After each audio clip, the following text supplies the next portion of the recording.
estos ciudadanos que decidieron, de la manera que lo hicieron, generar todo este caos en esa zona de Caracas, la violencia, agresiones contra las instituciones públicas y contra los bienes del Estado venezolano. El conflicto de Venezuela, desde luego, tiene dos vertientes, la vertiente interna y la vertiente internacional o externa, ambas íntimamente relacionadas, sobre todo en este caso.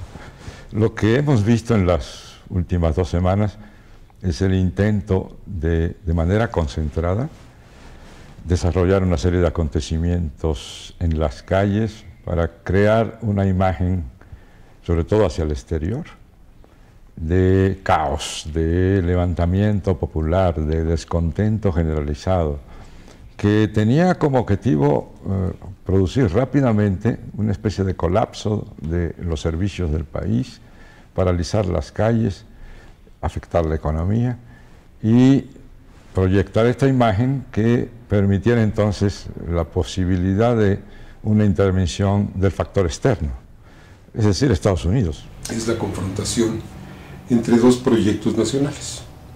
El proyecto nacional del chavismo, que es un proyecto soberanista, independentista, integracionista hacia América Latina y con un énfasis en la justicia social. Y el otro proyecto, que es el proyecto oligárquico, que pues no es necesario ni describirlo, pues en México lo hemos padecido 30 años. Ese es un factor. Están 2 proyectos de nación en juego. Lo que uno se pregunta es ¿por qué ocurre esto de repente? Y hay muchos factores que me parece a mí lo explican, pero uno de los principales tiene que ver con el factor interno de la división que se produjo en el propio bloque opositor de derecha.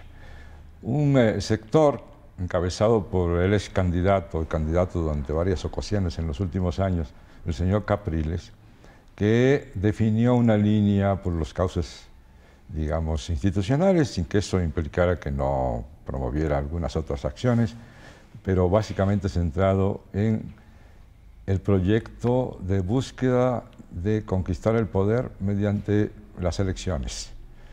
Y hizo 2 intentos recientemente en la elección presidencial frente a Maduro, que perdió por un margen no muy grande, pero obtuvo sin duda alguna el triunfo Nicolás Maduro, y luego en las elecciones intermedias que ocurrieron a fin del año pasado.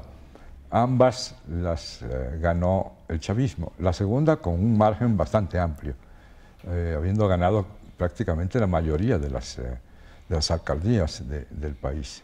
Entonces este país está en una situación muy grave, difícil. Esto creo yo que provocó lo que podemos llamar una especie de impaciencia política en el otro sector encabezado por el señor López, en el sentido de que no estaban dispuestos a esperar al siguiente momento electoral y decidieron irse por el atajo, decidieron acortar camino, y el señor López llamó a esta movilización, a estas manifestaciones. Ahora voy a ir a Venezuela, donde el desabastecimiento en algunas ciudades ha ido más allá del vino de consagrar y el papel de baño. Desde Caracas, Carmen Andrea Rengifo nos cuenta cuáles son los productos que tienen a los venezolanos haciendo filas de hasta 4 horas. Tenemos un descontento provocado por gente que tiene dinero, tiene el dinero en la mano y no tiene que comprar. Esto es un fenómeno que obedece a una ineptitud oficial, pero que también puede obedecer a un designio de desabastecer el mercado, como lo muestran muchos ejemplos históricos de crisis provocadas, de descontentos alimentados.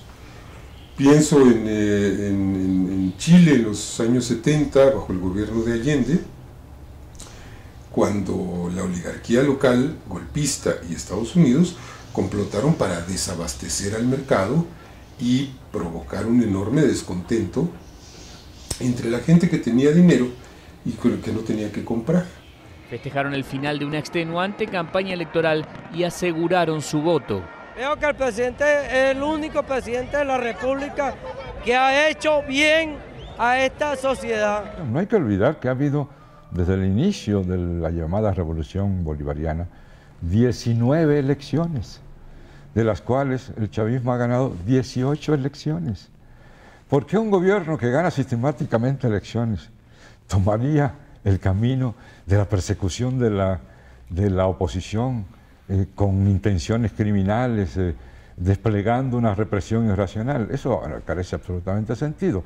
Muy pronto se conoció la verdad, se conoció que había habido muertos, lo cual es absolutamente lamentable, y los culpables de esas muertes deben ser castigadas, sin duda alguna. Hemos tenido la oportunidad de contar que están lanzando bombas molotov, están lanzando piedras, están lanzando botellas contra los funcionarios de la Policía Nacional Bolivariana. Es decir, no creo que Maduro esté mandando a sus seguidores a golpear o a matar opositores. Sería muy estúpido.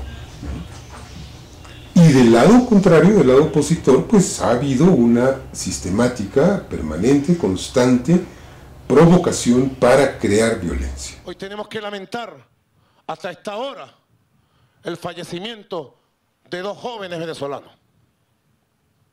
Estamos investigando porque los 2 tienen tiros en la cara, en la cabeza. Mira, hay que tener sentido de la mesura. Nos hablan de un baño de sangre en Venezuela. Nos hablan de una guerra civil en Venezuela. Bueno, tenemos 13 muertes en poco más de 2 semanas. Yo creo que ninguna muerte humana debe ser minimizada. Y cualquier persona que fallece y cuyo fallecimiento pudo ser evitado, pues es evidencia de un fracaso, de todos, ¿no? Pero tenemos que cotejar también esos 13 muertos en Venezuela en todo lo que va de febrero, con que en Guerrero en un día hay 24 muertos. No es para nada comparable. No es para nada comparable. Sin embargo, los medios dicen baño de sangre en Venezuela, ¿no? Y desde luego pues hay todas estas fabricaciones mezquinas, esta desestabilización con Photoshop, que ya fue evidenciada. Yo creo que una vez que ocurre un hecho lamentable, lo primero que uno debe preguntarse honestamente es: ¿estos hechos ocurrieron? Inmediatamente decir son reprobables, y en tercer lugar hay que establecer quién es el culpable, pero no partir a priori de que el culpable era el gobierno, como se vio en el caso de 2 muertes en particular, ya conocidas, que ambos son asesinados, uno del lado chavista, otro joven del lado de la oposición, por la misma pistola, lo cual implica que hay fuerzas interesadas en hacer daño a ambas partes, con asesinatos incluso, para crear condiciones de caos. Las marchas celebradas en el marco del Día de la Juventud por la Batalla de la Victoria pretendía expresar el disgusto por parte de los estudiantes en contra de la ola de violencia que vive el país. Cuando se hablaba de los estudiantes desbordados en toda Venezuela, en realidad se referían a los estudiantes partidarios de la oposición, que no son necesariamente la mayoría, que pertenecen a algunas universidades públicas como la Universidad Central de Venezuela y universidades privadas, y que con todo derecho se manifestaban, pero de ninguna manera ni constituían todos los estudiantes de Venezuela, ni se manifestaban en todo el país como se indicaba. Quiero ser claro en que estos descontentos pues son legítimos, reflejan una diversidad política, reflejan ideologías confrontadas. Pues el neoliberalismo tiene partidarios, ni modo, eso así es. Hasta en México, en donde lo hemos padecido por 3 décadas y nos ha dejado en la catástrofe y en la ruina, encuentras en la calle neoliberales, ¿no? Partidarios del neoliberalismo, que viajan en camión, ¿no? Bueno, y esto en Venezuela también ocurre. Bueno, quería iniciar preguntándole su reacción frente a esta ley habilitante. El gobierno dice que cómo puede explicar la oposición que se opone, que manifiesta su rechazo a una ley que busca combatir la corrupción, que eso no se entiende. ¿Cómo responden ustedes? Patricia, este gobierno llevan quienes están allí 15 años enchufados al poder. Si ellos pretenden luchar contra la corrupción, se quedan sin gobierno. Este es el gobierno más corrupto de la historia de nuestro país. La gran mayoría de los medios internacionales están en manos del capital privado. Y en términos generales al capital privado no le gusta el proyecto bolivariano, no le gusta el chavismo, no le gusta un gobierno que ha acotado a ese mismo capital en un país que se llama Venezuela. Pero no es nada nuevo, esos medios vienen descalificando el proyecto de la revolución chavista desde que la revolución chavista empezó. Es decir, esos medios hace 11 años, 12 años, trataron de legitimar el golpe de Estado contra Hugo Chávez. En Venezuela no es el gobierno el que está mandando a estos agentes, sino una coalición de ultraderechas internacional, en la que desde luego está Felipe Calderón, en la que desde luego están los neonazis serbios, en la que está el canalla que gobierna España, Mariano Rajoy, y desde luego pues está todo el apoyo propagandístico de Estados Unidos. El mismo Barack Obama se asume como un soldado de esa propaganda. Estuvo hace poco en México, en la cumbre del Tratado de Libre Comercio de América del Norte, y en vez de hablar de los asuntos del TLC de América del Norte, se puso a decir que Maduro era un ojete, ¿no? Y desvió totalmente la atención de la reunión principal, ¿no? Finalmente, la pregunta que habría que hacerse es ¿por qué fuerzas externas a Venezuela, y particularmente el gobierno norteamericano, tienen tanto interés en el proceso venezolano y han puesto el grito en el cielo respecto a estos movimientos de protesta? Y la respuesta, por más que queramos evadirla, tiene dos partes. La primera y más obvia. Lo expresó muy bien en una de sus rayuelas el diario La Jornada en México, parafraseando la fórmula establecida por Clinton durante su primera campaña presidencial, cuando decía, es la economía, estúpidos. La rayuela de La Jornada dice, es el petróleo, estúpidos. Es muy claro que para Washington la existencia de este régimen es absolutamente indeseable. Y el derrocar al régimen de Maduro, pues es la primera fase, la puerta para ir eliminando a los gobiernos que con muchos matices y muchas diferencias se han mostrado independientes ante Washington en América Latina, que Estados Unidos está tratando de usar para entrar a saco en un subcontinente que se le ha revelado, que ha creado sus propios foros, sus propios organismos económicos, sus propios organismos internacionales, que ha limitado enormemente la influencia de las corporaciones transnacionales de Estados Unidos en el continente o en el subcontinente, y tenemos pues también ese factor. Y en segundo lugar, el hecho de que el gobierno venezolano es un gobierno especial, porque es fruto de un proceso, la llamada Revolución Bolivariana, que inició en América Latina una nueva manera de hacer política desde el gobierno, desde el Estado, que modificó sustancialmente la naturaleza del Estado, estableció por primera vez fórmulas políticas como el revocatorio del mandato, de democracia participativa, que en lo económico estableció un modelo diferente, contrario al modelo neoliberal de redistribución de la riqueza, que realizó programas sociales fundamentales en materia de salud, de educación, etcétera, que ha creado una base popular extraordinaria. Y que este modelo ha estado impactando a la región latinoamericana y sigue expandiéndose y sigue produciendo efectos políticos contrarios al proyecto imperial para América Latina.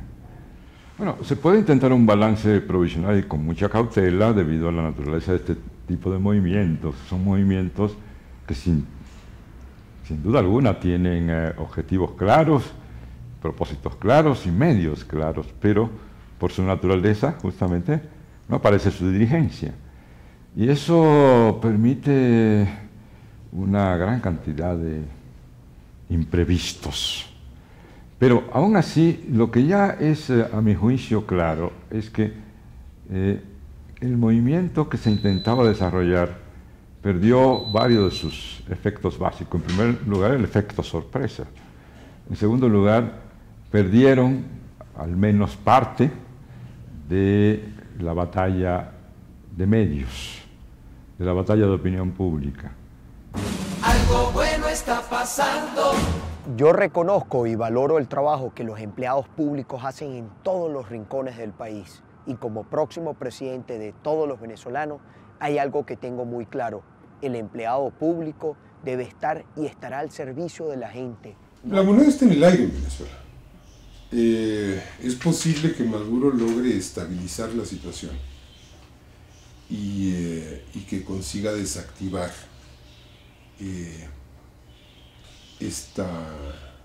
esta combinación de factores. Yo le llamo una combinación de factores porque hay un designio golpista, pero también hay descontentos sociales. Sin esos descontentos sociales de origen, el golpismo queda totalmente aislado, ¿no? Además, el asunto se ha alargado. Parece ser que el hecho de que se alargue va en perjuicio de los intereses, digamos, del gobierno, pero esto es relativo, porque este tipo de acciones, las guarimbas, esto de cerrar calles, atacar instalaciones, destruir propiedades públicas, puede resultar efectivo en un lapso muy corto, pero si se alarga el proceso, se puede revertir y convertirse en un boomerang político, lo que por cierto ya ha ocurrido en varias ocasiones en Venezuela.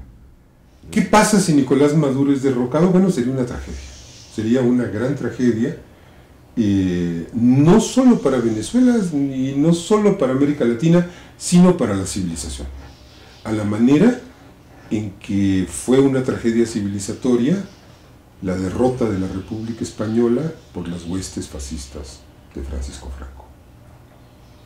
Lo que se está jugando en Venezuela es un proyecto de avanzada antineoliberal contra el neoliberalismo que ha imperado en el mundo y que ha llevado al mundo a un desastre como el que estamos viviendo durante décadas. En ese sentido, creo que sin ignorar las deficiencias del régimen, sus omisiones, sus miserias, porque no hay régimen que no tenga miserias, sin ignorar que ha habido atropellos policiales graves que deben ser investigados, sancionados conforme a la ley, etc., descontrol de los partidarios de Maduro, sí me parece claro que los dos proyectos en juego implican una decisión entre civilización y barbarie. Por otro lado, no ha calado en los sectores populares. No ve uno información que indique que en los vastísimos sectores populares en Caracas y en otros estados del país haya calado, haya concitado adhesión este planteamiento de la oposición de quererse saltar la Constitución y ponerse por encima de los procedimientos democráticos que se han establecido como un acuerdo nacional. Y de tal manera que estamos arribando probablemente al punto de declive del proceso. Tenemos una tragedia porque esta oligarquía, esa sí es represora y esa sí es asesina. Esos no se tocan el corazón para mandar al matadero a decenas, a centenas o a centenas de miles de personas. Lo vimos aquí con Felipe Calderón. Su estrategia de gobierno pasó por impulsar la masacre, por impulsar el asesinato de 100.000 mexicanos, ni más ni menos, ¿no? Esos son los que sucederían a Maduro. Y desde luego, si Maduro cae, te puedes imaginar un exterminio de chavistas. Porque una contrarrevolución triunfante es implacable. No conoce la compasión y no conoce la piedad y no conoce la civilización.